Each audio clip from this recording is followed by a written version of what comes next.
Bonjour. C'est toujours assez intimidant de passer derrière les poètes. Et moi, je me suis arrêté aux Alexandrins en plus, monsieur. Enfin, je sais pas, c'est un charme des yeux qui me plaît toujours finalement, mais bref. On peut faire les deux. D'accord.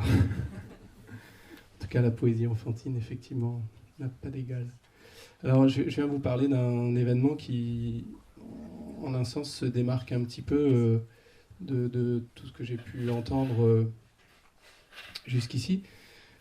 Pourquoi ? Parce que initialement c'était un festival de films documentaires sur la thématique voyage, aventure, exploration et découverte. C'est un festival qui a vu sa 16e édition se dérouler en novembre 2019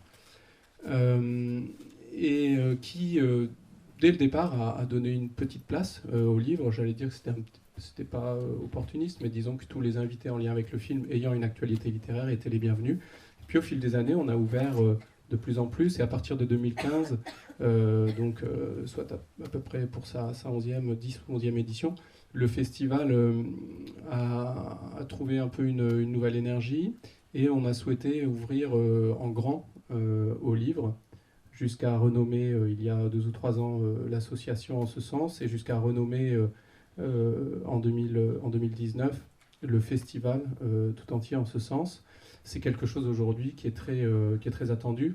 Mais je vais juste vous demander 3 petites minutes d'attention, puisque je vais vous proposer des formations professionnelles, une petite vidéo de 3 minutes qui relate un peu l'édition 2019.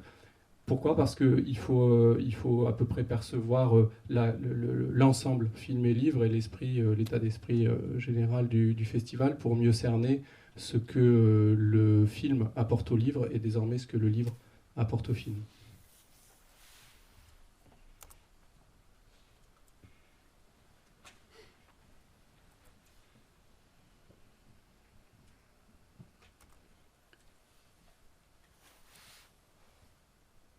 On ne peut pas baisser la lumière.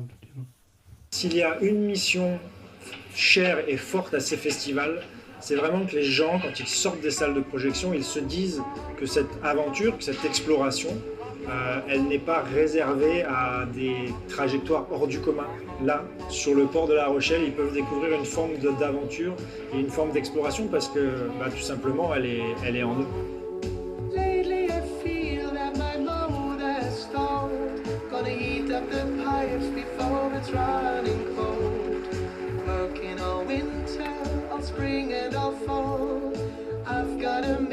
Il y a toujours de belles choses surprenantes qui donnent envie de voyager. La philosophie du voyage, en fait, c'est les mots ou les réjouissances de son époque. Parce qu'on va ailleurs pour comprendre. Ça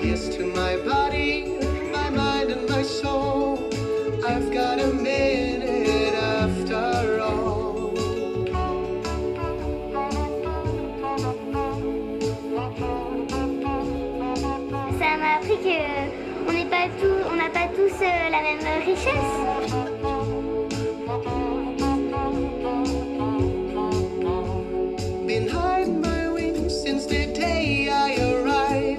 C'est très bien mis en place, des expositions et des rencontres avec les écrivains et donc les explorateurs. Tout ça, ça se mélange très très bien et c'est bien fait, ouais.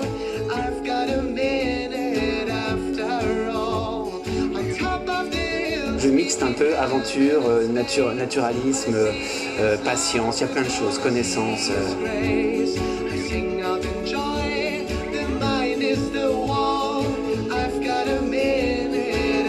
Raconter ces voyages, c'est emmener le lecteur comme le téléspectateur vers le monde que nous on a vu et qu'il s'agit de retransmettre. Donc c'est quelque chose de l'ordre du roman pratiquement.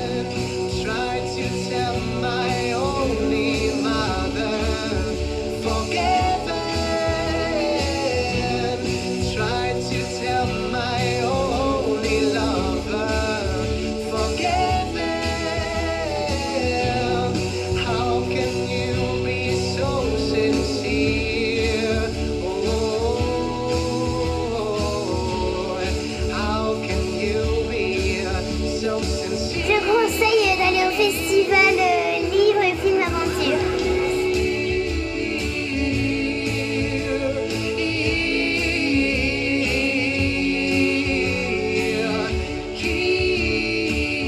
À la fin d'un film, quand tout le monde se lève sur un cavalier mongol, on comprend l'importance d'un festival comme ça.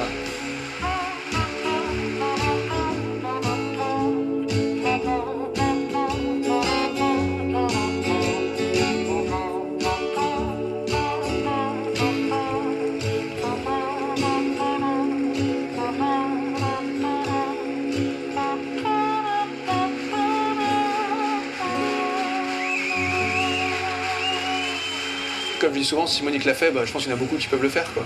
Alors, vive l'aventure.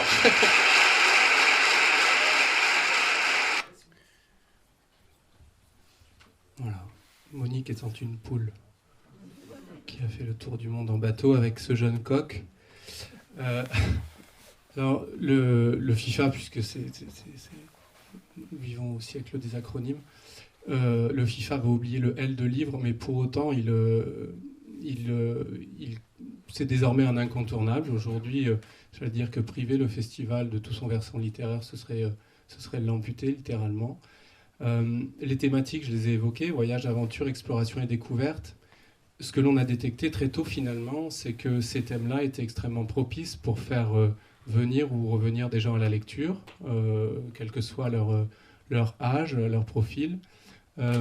Et puis aussi, nous avons très, très vite détecté le fait qu'on ressort d'une salle de projection avec des émotions, avec des souvenirs, avec des ressentis, avec tout un tas de choses à partager, mais on n'en ressort pas avec un contact humain forcément direct et avec potentiellement quelque chose pour prolonger l'expérience. Et en ça, le livre est clairement un allié de choix. Et c'est un petit peu sur ces fondements-là, et puis aussi partant du principe que le livre a été un des premiers grands vecteurs dans l'histoire du récit de voyage et d'aventure.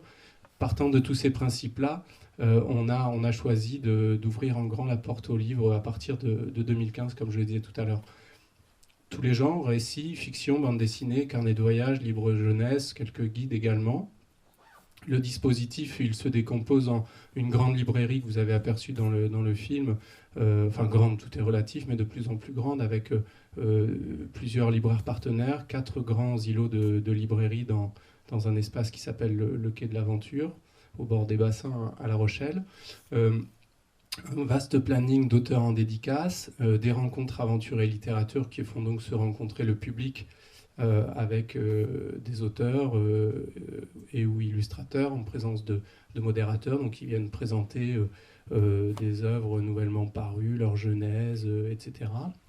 Des ateliers d'écriture et d'illustration, pour beaucoup à destination du jeune public, on le verra, mais aussi à destination des adultes, et puis enfin des expositions qui mettent à l'honneur différents types d'écriture. Vous avez pu voir tout à l'heure notamment le photographe animalier, auteur et réalisateur Vincent Munier, qui était une des têtes d'affiche de l'automne, avec cette fameuse Panthère des Neiges, qui n'avait rien demandé à personne, et qui s'est retrouvée bombardée un peu partout dans les médias.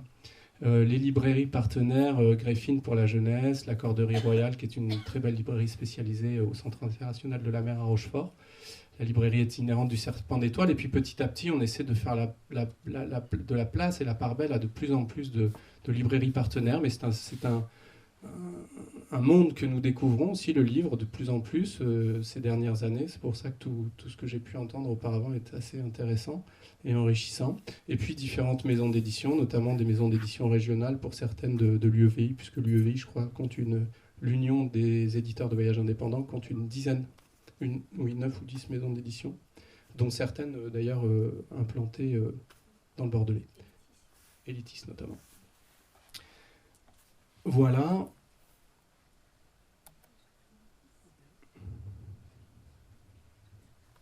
Alors je sais qu'ici on aime bien les mots, mais quelques chiffres ne font pas de mal, et puis souvent ça permet de poser un petit peu en termes d'envergure ce que cela représente aujourd'hui. Alors ce qui nous interpelle chaque année, c'est assez incroyable, même si on ne fait pas ça pour ça. Vous savez comme moi que de toute façon le modèle économique autour du livre est très serré, donc c'est pas le sujet, mais c'est dire à quel point les gens attendent aussi ce moment-là pour la partie littéraire.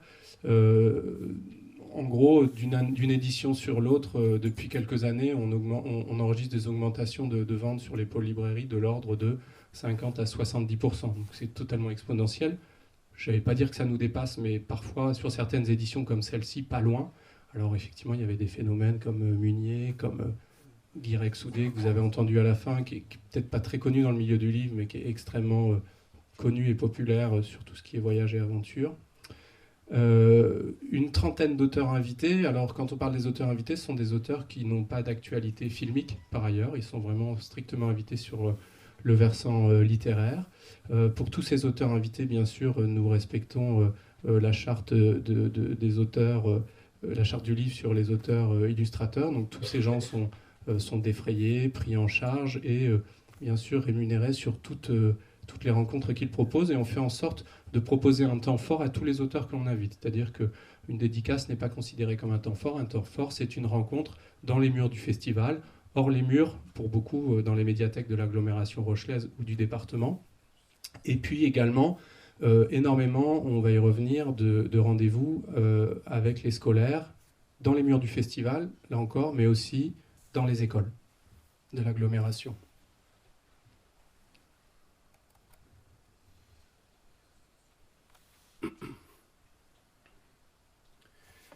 Alors, les rencontres aventure et littérature, voilà, elles étaient au nombre de 15 sur site. Ça ne comptait pas les hors les murs. Des ateliers de carnet de voyage aussi qui rencontrent un franc succès. Alors, on est malheureusement obligé de les limiter à une douzaine de personnes, mais ça, c'est un des axes de développement puisque ça marche extrêmement bien.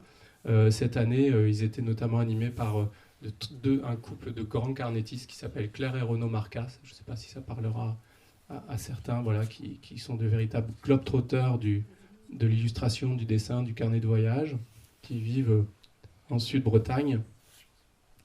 Les rencontres et littérature qui ont lieu, aventure littérature, qui ont lieu dans une salle qui peut accueillir une centaine de personnes, qui affiche comble quasi systématiquement. Alors, on réfléchit presque à étendre un petit peu dans une plus grande salle, mais néanmoins, on a à cœur de garder le côté un petit peu, la proximité qui qu'autorise des salles de petite taille.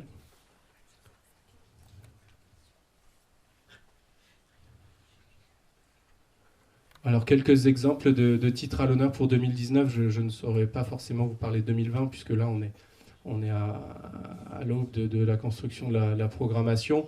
2019, par exemple, bien sûr, les très beaux ouvrages de Vincent Munier, sur La Panthère des Neiges. Après, on relève des noms comme Irène Frein, comme Geoffrin, Chanouga, Hubert Campilly sur la BD avec Narcisse, etc., etc.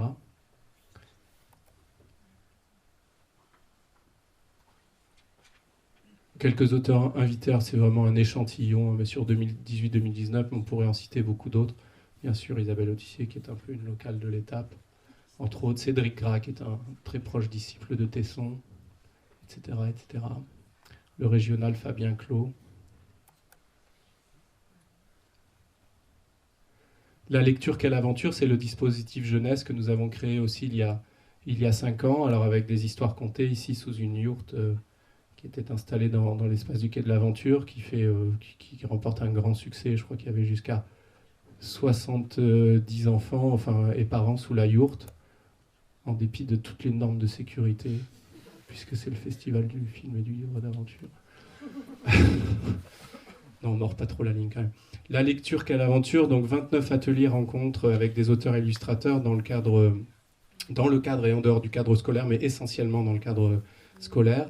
Un grand pôle librairie jeunesse avec des dédicaces, etc. Et puis un espace Moussaillon avec des livres en libre service, des jeux éducatifs, etc. Des ateliers de dessin, notamment avec la maison d'édition Relief, et des grandes fresques Color Explore, etc. Un peu plus de 800 enfants accueillis aux ateliers, dans le cadre des ateliers La lecture, quelle aventure. Je vais accélérer. J'avais un peu de rame, m'a-t-on dit, mais je ne pourrais pas exagérer. Voilà, des auteurs, illustrateurs jeunesse à l'honneur ces dernières années. Alors c'est vraiment, on en a choisi 4, il y en a eu beaucoup d'autres. Alors c'est un thème dans lequel finalement, dès qu'on ouvre un peu le spectre, on peut mettre beaucoup de choses. Je pense que ce sont des noms qui parlent un petit peu ici. Les perspectives 2020. Alors 2020 est l'année de la bande dessinée. Nous avons déjà 2 contacts avancés avec Virgile Dureuil qui a adapté Dans les forêts de Sibérie de Tesson. C'est sorti alors juste après le festival, on l'a raté de peu. Donc on est en contact avec Virgile et Casterman. Et puis également un contact qui est pris de longue date et qui pourrait aboutir cette année avec Jean-Marc Rochette. Pourquoi pas un dispositif autour de ces 2 derniers ouvrages qui collent complètement à nos thématiques, à savoir Elle froide et Le loup. Un concours d'écriture plutôt qu'un prix littéraire. Il s'agirait d'un concours de récits courts pour inviter justement les gens à prendre la plume et à écrire. La restitution du dispositif Gardien de phare qui a lieu en ce moment à La Rochelle, qui consiste pour les 20 ans du phare du bout du monde à déposer pendant 24 heures des gens seuls, sans téléphone, sans moyen de communication, dans le phare du bout du monde, à la pointe des Minimes, pour ceux qui connaissent, en les invitant à restituer leur expérience, photographie, écriture, dessin, illustration, etc. Donc on est en train de réfléchir à une restitution avec eux. C'est un très beau dispositif, d'ailleurs j'étais moi-même pendant 24 heures lundi et mardi au phare et on s'y sent bien. J'y serais bien resté en fait. Je suis très content d'être ici.